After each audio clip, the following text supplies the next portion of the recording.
Certainly conditions on Robben Island were very bad. I mean, for quite a long period when he first went there, he worked in a lime quarry from which you couldn't even see the sea. You could only see the sky. All right. Well, let us then for a moment leave those pictures there. We are going to stay with those pictures, but not on BBC One. If you want to stay with this event, stay with us, then move across to BBC Two in a moment.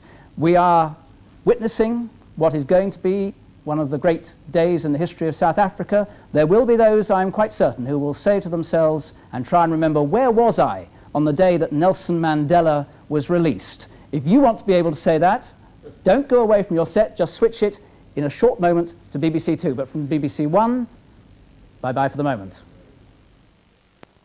There we are. Welcome to BBC Two viewers and to BBC One viewers who have switched. Michael Burke is with me here as we watch cars coming out, which is clearly what we've been waiting for, the release of Nelson Mandela. Quite a convoy of cars carrying not only Nelson Mandela but his wife Winnie, his daughter Zinzi, 3 of his grandchildren, and supporters from the various opposition organisations which gather together to form a national reception committee. That reception committee coming out with him, a whole cavalcade coming up the road. A man who has been in prison for nearly 3 decades, 72 years old,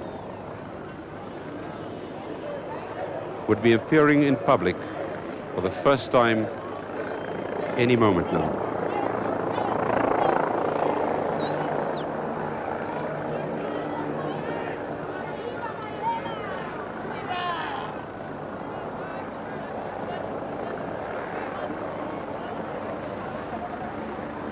International media perched and the motorcycles start moving.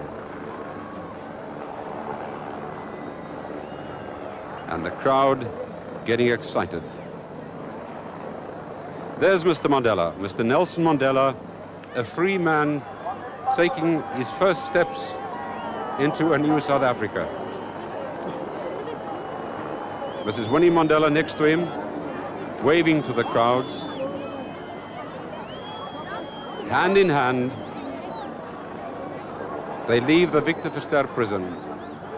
Officials, marshals of the National Reception Committee trying to get the people, and a salute from Mr. Nelson Mandela, his wife Winnie, greeting the people outside the fences of the Victor Verster prison. That is the man who the world has been waiting to see. His first public appearance in nearly 3 decades.